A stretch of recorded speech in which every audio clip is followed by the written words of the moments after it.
सबक number 14 Nalanda. मश्क number 1, मायने याद कीजिए।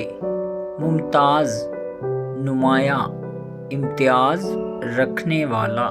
सयाह, मुख्तलिफ मुकामात या इलाकों या मुल्कों का सफ़र करने वाला। तिब, मेडिकल साइंस। अज़ीमुश्शान, बड़ी शान वाला, शानदार। इकामत गाह, रहने की जगह, हॉस्टल। फारिग, तालीम मुकम्मल करके फुर्सत पाना, काम का पूरा होना। इदारा, तालीमी मरकज़, आसार, निशानियाँ। इंतखाब करना, चुनना। तालिब इल्म, इल्म हासिल करने वाला। ताम्र पत्थर, तांबे की तख्ती पर दी जाने वाली सनद। रियाज़त, इबादत में मसरूफ़ रहना। अक़ीदतमंद, अक़ीदत रखने वाला, एहतराम और मोहब्बत करने वाला। मुसव्वरी, पेंटिंग, तस्वीर बनाने का फ़न। कवायद, ग्रामर।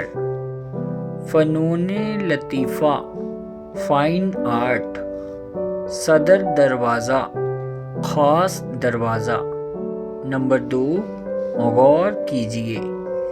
फ़नूने लतीफ़ा से मुराद है मुसव्वरी, मौसीकी, मुजस्समा साज़ी, रक़्स, शायरी के फ़नून।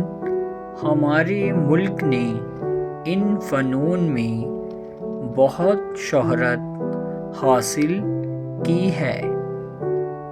नंबर 3, सोचिए और बताइए। सवाल नंबर 1, पुराने ज़माने की 3 बड़ी यूनिवर्सिटियों के नाम लिखिए। जवाब: तक्षशिला, नालंदा और Vikramshila.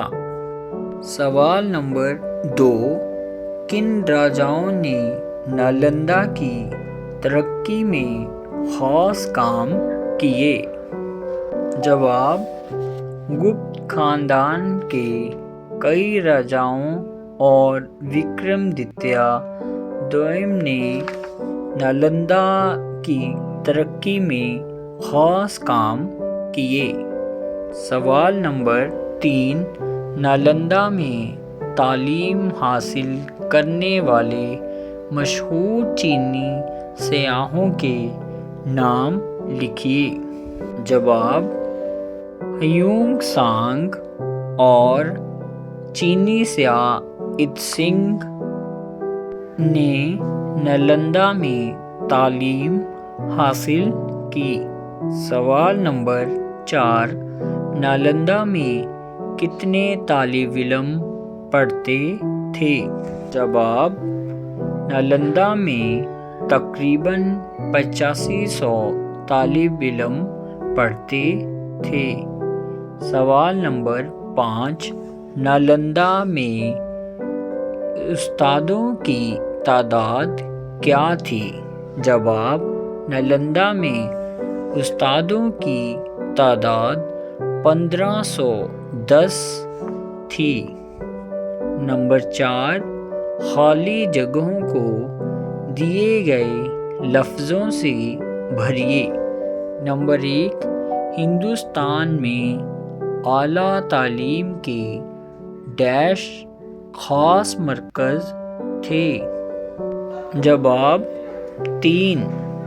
Number 2, Nalanda university dash के आसपास कायम की गई। 450। नंबर 3, महात्मा बुद्ध ने डैश की पहाड़ियों को अपनी इबादत और रियाज़त का मरकज़ बनाया था। राजगीर। نمبر 4، کھدائی کے دوران کتابوں کی ڈیش اور پتھر کی ڈیش بھی ملی ہے۔ الماری، چوکی۔ نمبر 5، یہاں تعلیم کے ڈیش شعبے قائم تھے۔ 18۔ نمبر 5، نیچے دیے ہوئے لفظوں کے متضاد لکھیے۔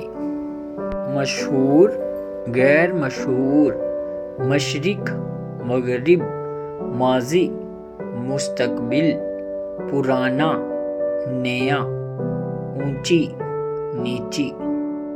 نمبر 6، نیچے دیے ہوئے لفظوں کے ہم معنی الفاظ لکھیے۔ اعلیٰ، بڑا، شہرت، مشہور، لیاقت، قابلیت، ملک، دیش، عبادت، بندگی۔ نمبر 7، عملی کام، اپنے اساتذہ سے تکشلا اور وکرم شیلا کے متعلق معلومات حاصل کیجیے۔